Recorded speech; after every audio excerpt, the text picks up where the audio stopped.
செய்திகள். குறைந்த விலையில் பழைய வாகனங்கள், இலங்கை மக்களுக்கு எச்சரிக்கை.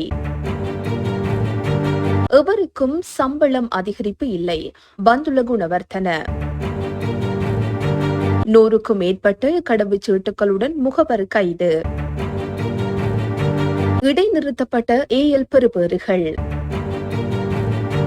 இலங்கை கடவுச்சீட்டு விநியோகத்தில் நடந்த பாரிய மோசடி அம்பலம்.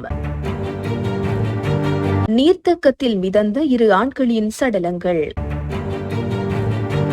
வெளியேறும் கனேடிய மக்கள் ஏற்பட்டுள்ள புதிய சிக்கல். இலங்கை மக்களிடம் குறைந்த விலையில் பழைய வாகனங்களை பெற்று அதிக விலைக்கு விற்பனை செய்யும் 200க்கும் மேற்பட்ட வாகன விற்பனையாளர்கள் மற்றும் வாகன தரகர்கள் தொடர்பில் எச்சரிக்கை விடுக்கப்பட்டுள்ளது. குறித்த நபர்கள் குறைந்த விலையில் பழைய வாகனங்களை வாங்கி மீண்டும் புதிய வாகனங்கள் போன்று தயார்படுத்தி விற்பனை செய்து வருகின்றமை தொடர்பில் விசாரணைகள் ஆரம்பிக்கப்பட்டுள்ளன. இந்த குழு வாட்ஸ்அப் கணக்குகள் மூலம் தகவல்களை பரப்பி பயன்படுத்திய வாகனங்களுக்கு பெரிய சந்தையை உருவாக்கியுள்ளமை தெரிய வந்துள்ளது. இந்த கடத்தல்காரர்களுக்கு குறைந்த விலையில் பழைய வாகனங்கள் கிடைப்பதாகவும் அவற்றை சீரமைத்து புதிய வாகனங்களாக விற்பனை செய்வதாகவும் கூறப்படுகிறது. இந்த வர்த்தக மாஃபியா காரணமாக மக்களுக்கு சிறிய வாகனம் கூட நியாயமான விலையில் கிடைக்கும் வாய்ப்பு மறுக்கப்பட்டுள்ளதாக பலர் முறைப்பாடு செய்துள்ளனர். அரசாங்கம் வாகன இறக்குமதிக்கு தடை விதித்துள்ள நிலையில் சில வாகன வியாபாரிகள் புதிய மோசடியாக இதனை ஆரம்பித்துள்ளதாகவும் இந்த வர்த்தக மாஃபியாக்களின் நடவடிக்கை உடனடியாக முறியடிக்கப்பட வேண்டும் எனவும் பலர் சுட்டிக்காட்டுகின்றனர். சம்பள அதிகரிப்பு கோரி எவர் போராட்டத்தில் ஈடுபட்டாலும் இந்த ஆண்டு சம்பளம் அதிகரிக்க முடியாது. ஒரு துறையினருக்கு சம்பளத்தை அதிகரித்தால் புரிதொரு தரப்பினர் போராட்டத்தில் ஈடுபடுவார்கள் என போக்குவரத்து நெடுஞ்சாலைகள் அபிவிருத்தி மற்றும் ஊடகத்துறை அமைச்சர் பந்துல குணவர்த்தன தெரிவித்தார். பாதுக்க புகையிரத நிலையத்தின் அபிவிருத்தி பணிகளை இன்று வெள்ளிக்கிழமை காலை பார்வையிட்டதன் பின்னர் ஊடகங்களுக்கு கருத்து தெரிவிக்கையில் மேற்கண்டவாறு குறிப்பிட்டார். அவர் மேலும் தெரிவித்ததாவது, சம்பள முரண்பாட்டுக்கு தீர்வு கோரி ஆசிரியர் அதிபர் சங்கத்தினர் நேற்று முன்தினம் வியாழக்கிழமை முதல் பணிப்புறக்கணிப்பு போராட்டத்தில் ஈடுபட்டுள்ளனர். நாடு இன்னும் வங்குரோத்து நிலையிலிருந்து மீளவில்லை என்பதை இவர்கள் முதலில் விளங்கிக் கொள்ள வேண்டும். கடன் மறுசீரமைப்பு பேச்சுவார்த்தையில் உள்ள நிலையில் சகல அபிவிருத்தி பணிகளும் இடைநிறுத்தப்பட்டுள்ளது. வெளிநாட்டு கடன் மறுசீரமைப்பு வெற்றி பெற்றால் மாத்திரமே அபிவிருத்தி பணிகளை தொடர முடியும். அரசு செலவினங்களை முகாமித்துவம் செய்வதற்கு கூட அரசு வருமானம் போதுமானதாக அமையவில்லை. சம்பள அதிகரிப்பை கோரி அவர் போராட்டத்தில் ஈடுபட்டாலும் இந்த ஆண்டு அவருக்கும் சம்பளத்தை அதிகரிக்க முடியாது. 2024ஆம் ஆண்டு வரவு செலவு திட்டத்தினூடாக அரசு ஊழியர்களுக்கு 10,000 ரூபாய் சம்பளம் அதிகரிக்கப்பட்டுள்ளது.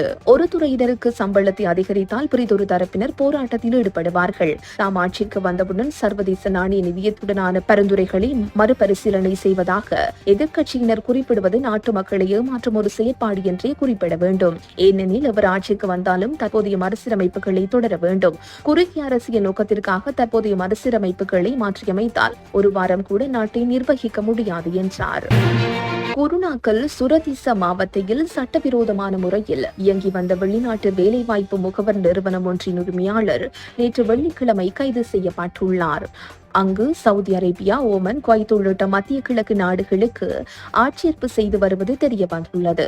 இந்த வெளிநாட்டு வேலைவாய்ப்பு முகவர் நிறுவனத்திலிருந்து போலியான 110 கடவுச்சீட்டுகள், வேலைவாய்ப்பு விண்ணப்பங்கள் மற்றும் பல ஆவணங்களையும் போலீசார் கைப்பற்றியுள்ளனர். கைது செய்யப்பட்ட சந்தேக நபர் நேற்று குருணாக்கல் நீதவான் நீதிமன்றில் ஆஜர்படுத்தப்பட்டமை குறிப்பிடத்தக்கது. திருகோணமலை சாக்கிரா கல்லூரி மாணவர்களின் பெறுபேறுகள் இடைநிறுத்தம் இன பாகுபாட்டின் வெளிப்பாடு என ஐக்கிய மக்கள் சக்தியின் திருகோணமலை மாவட்ட பாராளுமன்ற உறுப்பினர் இம்ரான் மக்ரூப் தெரிவித்துள்ளார். ஊடகங்களுக்கு அவர் நேற்று வெளியிட்டுள்ள அறிக்கையில் இவ்வாறு தெரிவிக்கப்பட்டுள்ளது. பரீட்சை மண்டபத்தில் தமது காதுகளை மூடி பரீட்சை எழுதினார்கள் என்ற குற்றச்சாட்டின் பேரிலேயே இந்த இடைநிறுத்தம் இடம்பெற்றுள்ளது. காதுகளை மூடி பரீட்சை எழுதியமை பரீட்சை மண்டபத்தில் கவனித்திருக்க வேண்டிய விடயம். அது ஏனைய பரீட்சார்த்திகளை பாதிக்கின்ற விடயமும் அல்ல. இந்த விடயங்கள் சகல தரப்பினருக்கும் தெளிவுபடுத்திய பின்னரும் பெறுபேறு இடைநிறுத்தப்பட்டுள்ளமை பாரிய சந்தேகத்தை ஏற்படுத்துகின்றது. சாகிரா கல்லூரியின் வளர்ச்சியை சகிக்க முடியாதவர்களின் இன பாகுபாட்டின் வெளிப்பாடு இதுவென்பது மிக தெளிவாக தெரிகின்றது. பரீட்சை மண்டபத்தில் தீர்க்கப்பட்டிருக்க வேண்டிய இந்த விடயத்தை பெறுபேற்றை இடைநிறுத்தும் அளவுக்கு கொண்டு சென்ற பரீட்சை மேற்பார்வையாளரின் மனநிலையை இதன் மூலம் புரிந்து கொள்ள முடிகின்றது. ஒரே மொழியை பேசும் நாம் இப்படி பிள்ளைகளின் உரிமைகளில் கை வைப்பது ஆரோக்கியமானது அல்ல. பிள்ளைகளினதும் பெற்றோரினதும் இன்றைய சோகமான என்ற நிலையை சம்பந்தப்பட்டவர்கள் புரிந்து கொள்ள வேண்டும். இது குறித்து இன்று பரீட்சை ஆணையாளருடன் தொடர்பு கொண்டு பேசியுள்ளேன். இந்த விடயத்தில் சகல முஸ்லிம் அரசியல் பிரதிநிதிகளும் ஒன்றுபட வேண்டும். இது ஒரு சமூக பிரச்சனை. கிழக்கு மாகாண முஸ்லிம் விரோத செயற்பாடுகளின் மற்றொரு வடிவம் இது என்றார். வெளிநாட்டில் தங்கியிருக்கும் பாதாள உலக குழுவினருக்கு கடவுச்சீட்டு வழங்கும் போது அவர்களின் உண்மையான பெயர்களுக்கு மேலதிகமாக போலியான பெயர்களில் தயார் செய்யப்பட்டுள்ளமை கண்டுபிடிக்கப்பட்டுள்ளது. அத்துடன் 2 வகையான கடவுச்சீட்டுகளிலும் ஒரே மாதிரியான கைரேகைகள் பதிவு செய்யப்பட்டு குடிவரவு திணைக்களத்தின் தரவு அமைப்புக்குள் அனுப்பப்பட்டுள்ளதாக விசேட விசாரணையில் தெரியவந்துள்ளது. பாதாள உலக குழுவினருக்கு போலி கடவுச்சீட்டு தயாரித்தல் தொடர்பில் குற்றப்புலனாய்வு பிரிவினர் மேற்கொண்டு நீண்ட விசாரணையின் போது இவ்வாறு தெரியவந்துள்ளது. பல அதிகாரிகளின் உதவியுடன் இந்த போலி கடவுச்சீட்டுகள் தயாரிக்கப்பட்டதாகவும் இவ்வாறு தயாரிக்கப்பட்ட கடவுச்சீட்டுகளின் எண்ணிக்கை 20 எனவும் அதில் 14 துபாய் பாதாள உலக குழுவினரின் பிடியில் சிக்கியுள்ளதாகவும் குற்றப்புலனாய்வு திணைக்களம் தெரிவித்துள்ளது. இந்த போலி கடவுச்சீட்டுக்காக 5 லட்சம் ரூபாய் பணம் செலுத்தப்பட்டுள்ளமை தெரிய வந்துள்ளது. இவற்றில் பெரும்பாலானவை வவுனியா அலுவலகத்தில் அச்சிடப்பட்டவை என விசாரணைகளில் மேலும் தெரிய வந்துள்ளது. இந்த மோசடி நடவடிக்கையில் ஈடுபட்ட குடிவரவு குடியகழ்வு திணைக்களத்தில் பணிபுரியும் நிர்வாக சேவை அதிகாரிகள் இருவரை குற்றப்புலனாய்வு திணைக்களம் அண்மையில் கைது செய்தது. இந்த மோசடியுடன் தொடர்புடைய வேறு சிலரை கண்டுபிடிப்பதற்கான விசாரணைகள் ஆரம்பிக்கப்பட்டுள்ளன. ஆனால் 2 அதிகாரிகளையும் கைது செய்யும் போது சில தரப்பினர் பலத்த அழுத்தம் பிரயோகித்து கைது செய்வதை தடுக்க முயன்றனர். கோடிக்கணக்கான ரூபாய் மதிப்புள்ள தரவு அமைப்பு இருந்தும் துபாயில் பாதாள உலக குழுவினர் தயாரித்த போலி கடவுச்சீட்டிலும் உண்மையான கடவுச்சீட்டிலும் ஒரே கைரேகையை ஊழல் அதிகாரிகள் பதித்துள்ளனர். கோடிக்கணக்கான மதிப்புள்ள தரவு அமைப்புகளை வாங்குவதில் எந்த பயனும் இல்லை எனவும் அவர்கள் பணத்திற்காக தரவு அமைப்புகளையும் மாற்றுவதாக மூத்த போலீஸ் அதிகாரி ஒருவர் தெரிவித்துள்ளார். விக்டோரியா நீர்த்தேக்கத்தில் மிதந்த நிலையில் 2 ஆண்களின் சடலங்கள் மீட்கப்பட்டுள்ளதாக தெல்தனிய போலீசார் தெரிவித்தனர். உயிரிழந்தவர்கள் தொடர்பான தகவல்கள் எதுவும் கண்டறியப்படாத நிலையில் ஒருவர் 20 முதல் 25 வயதுக்கு உட்பட்டவர் எனவும் மற்றையவர் 30 முதல் 35 வயதுக்கு உட்பட்டவர் எனவும் போலீசார் தெரிவித்தனர்.